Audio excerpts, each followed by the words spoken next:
আসসালামু আলাইকুম দর্শকবৃন্দু, আশা করি আপনারা সকলে ভালো আছেন। আমি জ্যোতিষ রাজ দয়াল দেলোয়ার চিস্তি আজ আপনাদের সামনে উপস্থিত হলাম দর্শনের রহমত তাজমহল জেমস ওয়াল পক্ষ থেকে। আজকে আমার আলোচনার বিষয় হলো গোমেদ পাথর একজন মানুষের কখন পরা উচিত।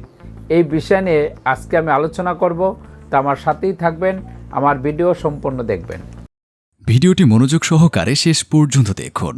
আর এমনই সব রাশি রত্নপাথরের নিয়মিত তথ্য পেতে আমাদের চ্যানেলটি এখনই সাবস্ক্রাইব করুন ও পাশে থাকা বেল আইকনটিতে ক্লিক করুন। গোমেদ পাথর ধারণ করার সিদ্ধান্ত কেবল শখের বশে নেওয়া উচিত নয়, কারণ এটি রাহুর মতন শক্তিশালী এবং উগ্র গ্রহের রত্ন।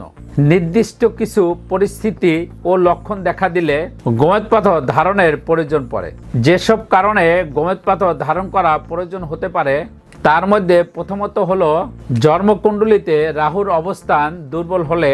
আপনার জন্মছকে যদি রাহু পঞ্চম, নবম বা দশম ঘরে অবস্থান করে কিন্তু যথেষ্ট শক্তিশালী না হয়, তবে রাহুর প্রভাব যেমন বুদ্ধি, রাজনীতি সাফল্য না পাওয়ার জন্য গোমেদ পাথর পরা প্রয়োজন। এরপর হলো রাহুর মহাদশা বা অন্তর্দশা চললে।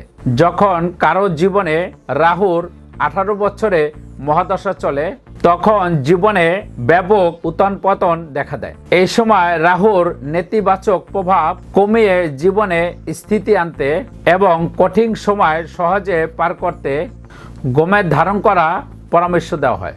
এরপর হলো কাল সর্প দোষ থাকলে। যদি আপনার কুণ্ডলিতে কাল সর্প যোগ থাকে তবে জীবনে প্রতিটি পথে পথে বাধা, দেরিতে বিয়ে, সন্তান লাভের সমস্যা হতে পারে। এই দোষের অশুভ প্রভাব কাটানোর জন্য গোমেদ একটি অন্যতম প্রতিকার। এরপর হলো পেশাগত প্রয়োজনে, যেমন রাজনীতিবিদ, জনসমর্থন ও কূটনীতিতে সফল হতে, আইনজীবী বা বিচারক, তর্কে জেতার ক্ষমতা ও তীক্ষ্ণ বুদ্ধির জন্য, শেয়ার বাজার ব্যবসা, হঠাৎ লাভবান হওয়ার ভাগ্য খুলতে, প্রযুক্তি বা আইটি, আধুনিক গবেষণায় সাফল্য পেতে। এরপর হলো বিশেষ কিছু শারীরিক ও মানসিক লক্ষণ দেখা দিলে, অহেতুক ভয় বা দুঃস্বপ্ন, রাতে ঘুমাতে না পারা বা সবসময় মনে হওয়া কেউ ক্ষতি করবে, সিদ্ধান্তহীনতা, খুব সহজ বিষয়েও বিভ্রান্ত হয়ে পড়া, হঠাৎ অর্থহানি, বারবার ব্যবসায় লস বা টাকা হারিয়ে ফেলা, অনির্ণয় রোগ, এমন অসুস্থতা যা ডাক্তার ধরতে পারছে না বা ওষুধে কাজ হচ্ছে না, মানসিক বিভ্রান্তি, কোনো সিদ্ধান্ত নিতে না পারা, হঠাৎ বাধা, কাজ শেষ হওয়ার ঠিক আগ মুহূর্তে হঠাৎ করে আটকে যাওয়া, অকারণে আইনের জটিলতা বা গুপ্ত শত্রুর ভয় থাকা। দর্শকবৃন্দু, একজন মানুষের গোমেদ পাথর কখন ধারণ করা প্রয়োজন এই বিষয় নিয়ে আজকে আমি সামান্য কিছু আলোচনা করলাম। পরবর্তীতে অন্য ভিডিও নিয়ে আপনাদের সামনে আসব। সেই পর্যন্ত আপনারা সকলেই ভালো থাকেন, সুস্থ থাকেন, শুভ হোক আপনার ভাগ্য। তাহলে ভিউয়ার্স, কেমন লাগলো ভিডিওটি কমেন্টে জানাবেন।